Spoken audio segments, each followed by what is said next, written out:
Hi, welcome back to the channel, part 2 of this episode. This time we're going to go straight into that tunnel there. We've had a look on the outside. If you want to know what that looks like, look on the previous episode. Meantime, let's just crack on and get inside there and have a look.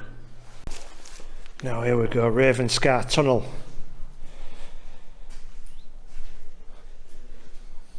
It was opened in 1885.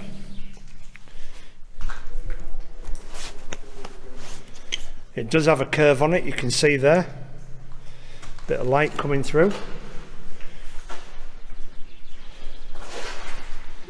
So Ravenscar Tunnel opened in 1885.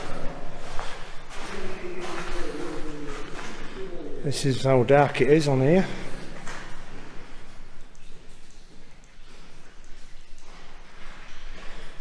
There we go, that's what we're like on the inside. It's only a short one, it's 279 yards long. We are quite wet up there. I think what I need to be doing is changing some batteries in this torch, so I'll come back in a moment.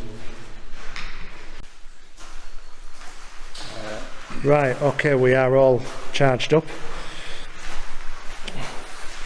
Now, almost immediately as we're going in, we've got a refuge point. Down there, pretty good condition. Have a look at the ceiling, it is very wet. The bricks are starting to blast the faces off. And we've got the electrical carrying points all the way along there. I was moving a bit closer. Hopefully you can see that there. It was a cut and cover, this tunnel. Meaning that they dug it out, built an arch and then buried it. There are no ventilation shafts in here. It's a bit misty, but not greatly. And it is looking like it's raining from the ceiling. We've got calcites up there.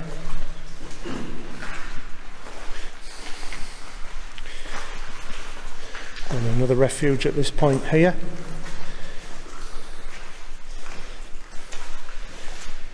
As you can see, it is single track.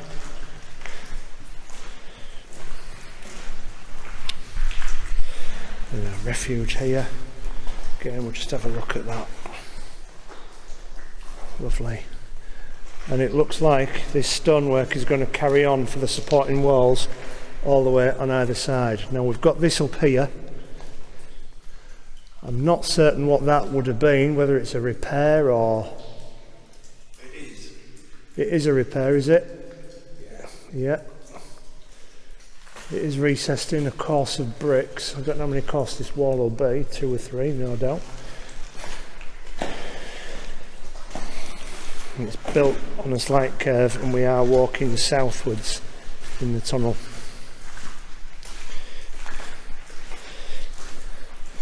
And we've got a very strange refuge here, the shape of the brickwork in there. Stonework. Brickwork collapsing up there, coming away. At 279 yards long, it's not a very long tunnel. And I believe this line was lost due to Dr. Beeching.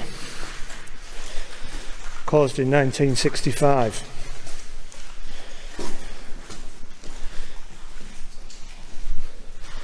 But I don't think it was a line that was profitable at that time. It did start losing profit in the 1920s when wagons and cars started taking off and taking the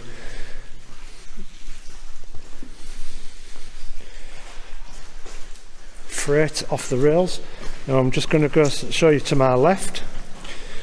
We do have a lot of repair work here.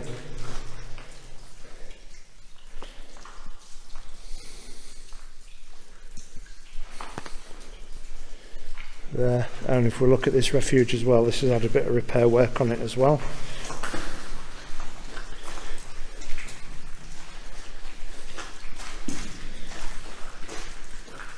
I don't know who has responsibility for this. I've not seen any Department for Transport tags anywhere. Refuge there. And we've still got the electric cable carriers all the way to the other side. And there's something in the back of here. That looks a bit like what we saw in the Burdale tunnel. If you haven't seen that episode, you need to go back through the catalogue and have a look at that one. It looks like it's some kind of handheld, but that one's been hammered in a bit too far. And if we just show you what's on the ground here, part of the drainage system broken and collapsed in, filled in. It does look like the floor has been scraped out at one time. What have we got in there? Can we see through?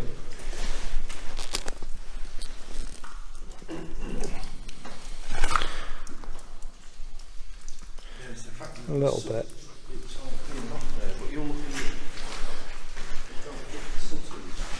Oh yeah, we've still got traces of the soot and how thick that is on there. And then we can see it coming away there.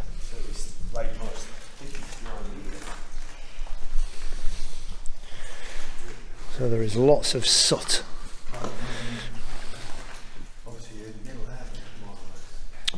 Yeah, we are about central, yeah. It's still up all over the ceiling there. This is another repaired area. And we're already at the other side, just about.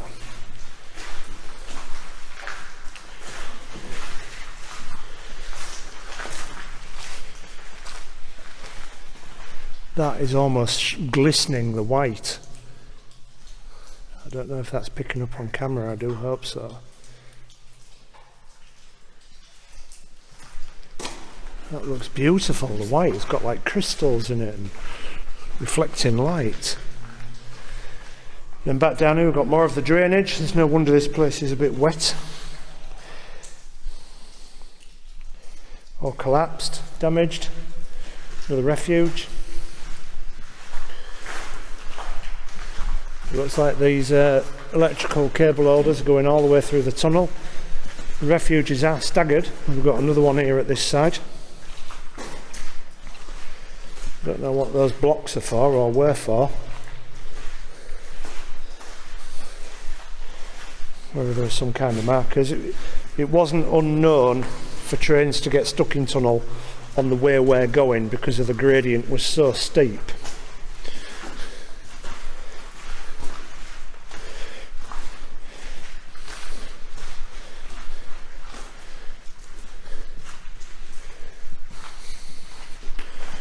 More gradients. There's a nice little tunnel this, and it is not in too bad condition. We've got repair work on this one. Bit of repair work there. That looks like an obligatory penis. The refuge. Oh God, the way that is shining, the crystals in. I hope the camera picks that up. With limestone or something like salt. Yeah.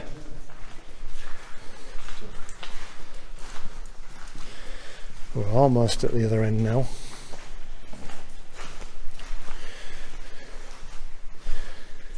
There's just something about tunnels that you have to go in and explore them and have a look. Refuge, looks like there's a bit of old cable in there as well.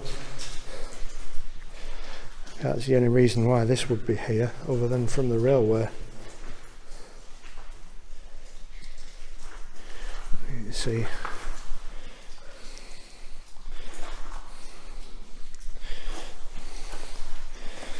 Again, all the way through, there's been refuges staggered on either side. So there's one there, and there's another one there. And it's been the heavy stonework as supporting walls. That looks like another one of those things that you could potentially hold on to keep safe. Caught short, but opposite it we've got one of those.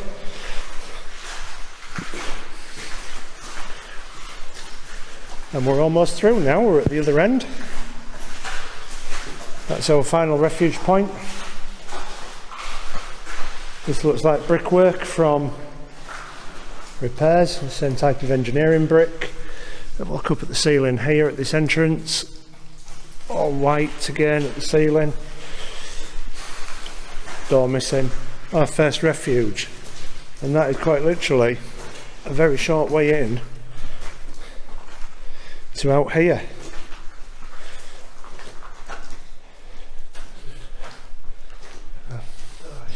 And this is where we're coming out into the cutting. After being in that horrible dark dank place, we come out in some beautiful greenery. A lot of moisture around. You can tell by the type of plants that are growing around here. This is what tends to grow in the UK when it's very moist. Very big cutting, but it does drop off fairly quickly. And then what I'll do is I'll turn around and I'll show you this portal as well. Almost identical to the other side. As I said, there's no ventilation shafts in here. Now, it was closed in 1965 and the track was lifted by 1968. Interestingly enough, this whole line from Scarborough up to Loftus, there was 7 deaths building the whole line. I don't think any died cutting this. But the reason it's a cut and cover is because the landowner did not want to see the railway on his land.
Hope you've enjoyed this episode. If you have, please like, share and subscribe. There's quite a lot to see and do around Ravenscar, so if you are in the area, do come and have a look. Take care.